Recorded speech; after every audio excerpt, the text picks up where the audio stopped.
여기 겟세마네는 원어로 보면 올리브를 으깨어 기름을 짜는 틀이라는 뜻입니다. 차국이 여러분 아시죠? 실제로 예수님은 이곳에서 자신의 피와 땀을 으깨서 정말로 기름을 짜듯이 그렇게 겟세마네의 기도를 하셨던 것입니다. 누가복음에서는 예수님의 이 간절한 기도를 이렇게 말씀합니다. 누가복음 22장 44절에서는 예수께서 힘쓰고 애써 더욱 간절히 기도하시니 땀이 땅에 떨어지는 핏방울이 되더라.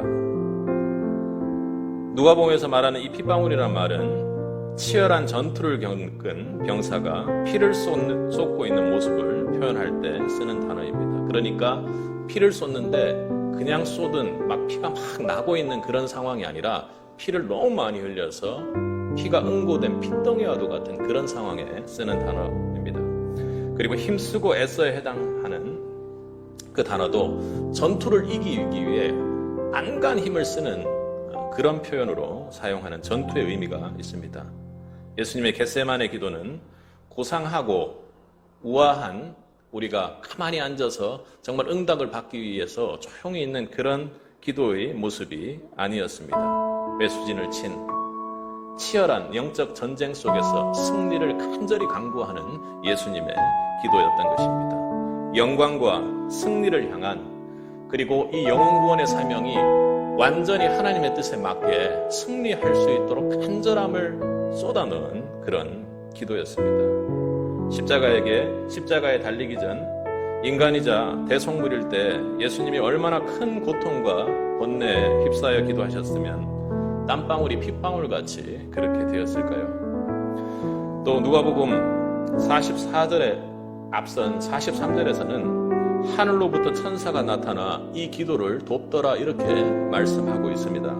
자신의 몸과 마음과 전신의 한계를 뛰어넘는 그런 기도를 홀로 감당할 수 없는 자신의 전부를 들여서 하는 그 기도이기에 하느님께서 그 기도를 천사를 보내 수종을 들 정도로 그렇게 간절함을 가지고 기도했다는 말입니다. 이 말은 겟세마네라는 그 원뜻뿐만 아니라 예수님께서 얼마나 간절히 기도했는지를 우리로 하여금 가늠하게 합니다. 그런데 함께 간 제자들의 모습은 어땠을까요? 37절과 38절을 한번 읽어보도록 하겠습니다. 함께 읽겠습니다. 돌아오사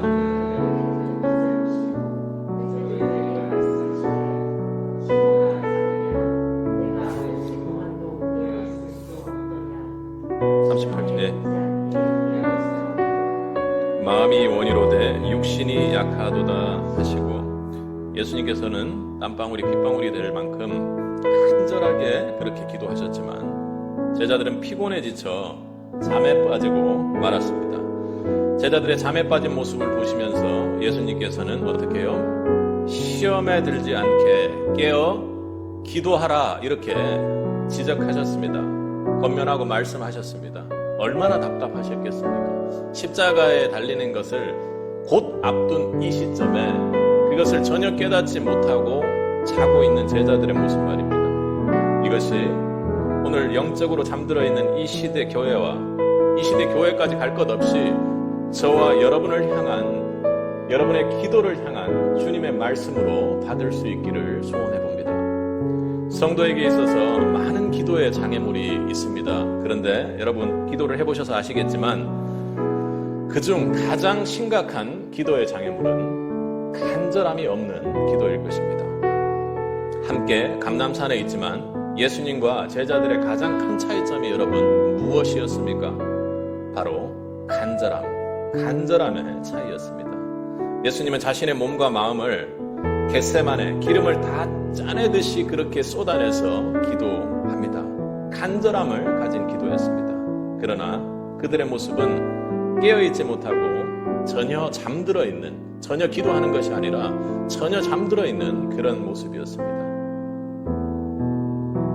여러분, 응답받는 기도는, 변화를 받는 기도는, 은혜를 받는 기도는 성도의 간절한 기도입니다.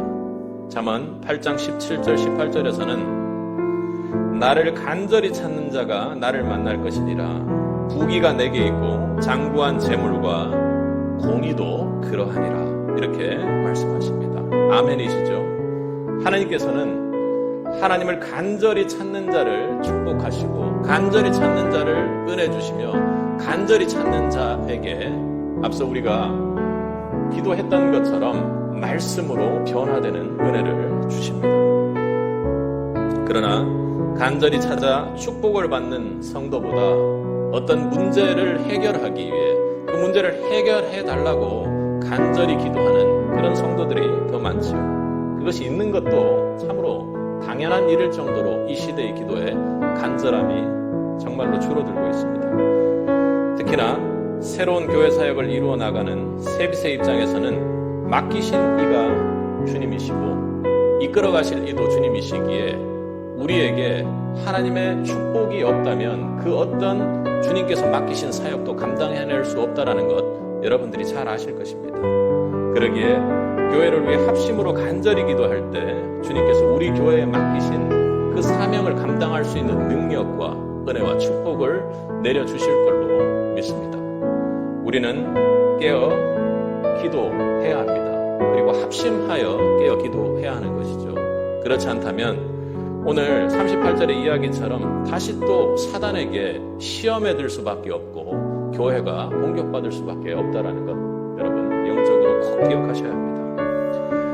오늘 세배 성도 모두에게 겟세마네 예수님의 간절한 기도의 은혜가 부어지기를 축복하고 소원합니다. 겟세마네 예수님의 기도에 비하면 우리들의 기도는 솔직한 심정으로 주님 앞에 섰을 때 너무나도 건성건성으로 하고 있다는 것을 알게 됩니다. 절대적으로는 그렇지 않다고 생각할지 모르지만 오늘 이 겟세마네 예수님의 기도의 모습을 우리가 상상해 본다면 그 모습 앞에 우리의 기도를 회개하게 될 것입니다. 우리의 기도 생활도 겟세마네의 기도처럼 땀방울이 핏방울처럼 되어 떨어질 수 있는 간절함의 은혜가 있어야 할 것입니다. 평소에 우리는 기도 드릴 때 때로는 너무나 산만한 상태에서 기도를 이어가기 힘들고 여러 가지 잡다한 생각들 때문에 기도가 잘 되어지지 않습니다. 우리가 무엇을 구해야 돼요? 간절함의 은혜를 구해야 할 것입니다. 예수님의 기도는 그 차원이 달랐습니다. 땀방울이 핏방울이 되어 쏟아질 정도로 정성을 기울인 기도입니다. 다른 것에 정성을 기울이는 것이 아니라 우리의 삶이 기도에 정성을 기울인다면 완전히 변화되고 은혜 받을 수 있는 것이죠. 예수님의 기도는 하늘에 닿는 기도요, 하늘 보좌를 움직이는 기도였으며 결국에는 그 기도의 애탐과 간절함 때문에 하늘에서 수종들로 내려오기까지 했던 기도였습니다. 힘이 있는 기도고 변화를 받을 수 있는 그런 기도였던 것이죠. 오늘 우리 모두에게 겟세마네 기도의 특별한 간절함이 있기를 축복합니다.